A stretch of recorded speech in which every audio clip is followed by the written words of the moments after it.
ఎలా ఉంది సలార్ అన్నా? ఏందన్నా అంత మాట అంటావు? అసలు సినిమా అయితే మామూలు లేదు. అసలు ఆ ఎలివేషన్స్ ఏందన్నా కేజీఎఫ్ ను మించిపోయినవి, అసలుకి మామూలు లేవు. ఆ బ్యాక్గ్రౌండ్ మ్యూజిక్ కూడా ఏదన్నా ఉందన్న. రవిభాస్కర్ గారు అయితే దుమ్ము లేపాడే. ఫైట్ సీన్స్ అన్న ఒక్కొక్కటి వైలెంట్, 2 కత్తులు పట్టుకొని నరకడం మొదలు పెడితే మామూలు కాదు. అసలుకి ఏమన్నా ఉంది సినిమా అయితే నిజంగానే చాలా సూపర్ ఉంది. ప్రభాస్ కట్అవుట్ కొన్ని చూసిన మేలు డూడ్ అన్నట్టు అన్న లుక్ మాత్రం చాలా బాగుందన్న. యాక్షన్ అన్న నా కింద అంటే నాకు అదే 2000 కోట్లు కలెక్ట్ చేస్తానని జాతకం చెప్దామని వేసుకొచ్చినది సినిమా అన్న. పక్క దాటుతుంది 2000 కోట్లు. ఎందుకు దాటుతుంది అన్న ప్రభాస్ అన్న? ఒక్కటి చెప్తున్నా, ఇదో బుక్ మై షోలో సర్వర్లు డౌన్ అయినాయి. ఎక్కడ 3-4 రోజుల దాకా టికెట్లు దొరుకుతలేవు. 50 రూపాయల టికెట్ ని 100 రూపాయలకి పెంచినారు. ప్రమోషన్ లేవు, బ్లాక్ లో కొంటున్నారు. ఇంతకన్నా నిదర్శనం ఏం కావాలా? ప్రభాస్ గురించి ఇంతకన్నా ఏం చెప్పాలా? ఇంకోటి ఏంది, 1 గంట షో ఆడేసిండ్రు. ఎన్నో సంవత్సరాల తర్వాత ఇప్పుడు వేసినారు.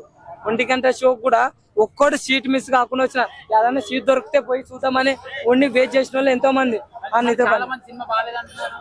అన్న నేను చెప్తా చూడు అన్న, 100 మందిలో అందరికి నచ్చాలని అయితే లేదు. ఇంకోటి ఏంటంటే చెప్తా చూడు ఒక్క సెకండ్ అన్న నేను చెప్తా. ఒకవేళ ఫస్ట్ హాఫ్ కొద్దిగా స్లో అనిపించవచ్చు వాళ్ళకి, కొంత మందికి, కానీ సెకండ్ హాఫ్ మస్తుగా ఉంటది. మీరు అందరికి నచ్చాలా? ఇప్పుడు దేవుళ్ళు అక్కడనే నచ్చాడు. ఇప్పుడు సినిమా నచ్చుతా అన్న, ఒక్కొక్క టేస్ట్ వాళ్ళు అక్కడ ఉంటాయి. వానికి బిర్యానీ ఇష్టం, వానికి అన్నం అంటే ఇష్టము. దాన్ని కంపేర్ చేస్తే అయిపోయానా? బిర్యానీ మాకు బిర్యానీ, వానికి అన్నం కావచ్చు. అది బాగుంది కాదు, మాది కాదు, తప్పు కాదు. ప్రభాస్ అన్నది కూడా కాదు కదా. వాడు ఎంచుకునే టేస్ట్ అది మనం జడ్జ్ చేయలేము. బాహుబలి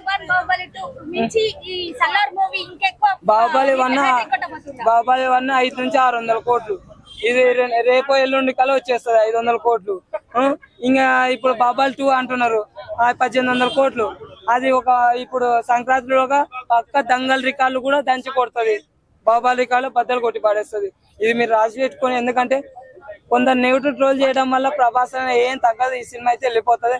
ఈ నా కొడుకులు ఎవడో ఉంటారు వేసినాళ్ళు, మీరు ప్రభాస్ అనే టార్గెట్ చేసినట్టు. ఈ నా కొడుకు ఏదో సాహో ఆ సినిమా అంత మంచిగా ఉండేది. అప్పుడు అట్టే చేసిన లంగనాయలు ఇప్పుడు అట్టే చేయనిక చూస్తున్నారు. ఒరే సినిమా లాగా చూడండి, హాయిగా పెట్టుకొని మీకు రాచా దాన్ని నెగిటివ్ ట్రోల్ చేయకని ఇదే చెప్తున్నా. ప్రభాస్ సినిమా అయితే ఇట్టాను. ఇప్పుడు గతంలో పోల్చుకుంటే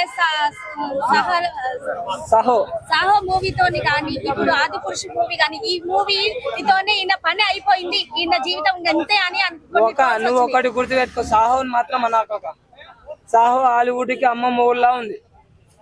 వాని హాలీవుడ్ వెళ్ళడం కూడా తలదన్నేలా ఉంది. దాన్ని తీసిన మూవీని దాన్ని సాహో కంపేర్ చేయ.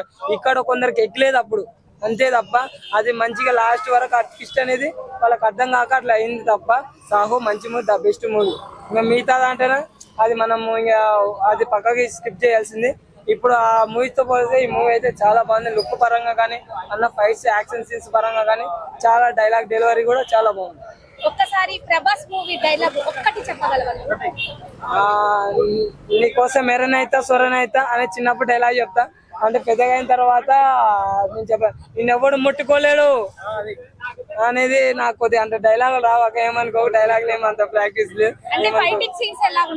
ఫైటింగ్ సీన్స్ అయితే సెకండ్ హాఫ్ లో మాత్రం బీభత్సం ఉంటుంది. అసలు ఫస్ట్ హాఫ్ లో ఎలివేషన్ ఉంటది, సుత్యాసం తీసుకోతుంటది. అది స్టాంప్ గుద్దిన తర్వాత అప్పుడు ఒక్కొక్కటి ఎన్నిక్కుపోతుంటే ఉంటది అక్క. అదైతే మైండ్ బ్లోయింగ్. కేజీఎఫ్ కూడా పనికి అంత మంచిగా అనిపించింది నాకైతే. ఆ ఎలివేషన్ అయితే ఏరే లెవెల్ ఉండే అనిపించింది.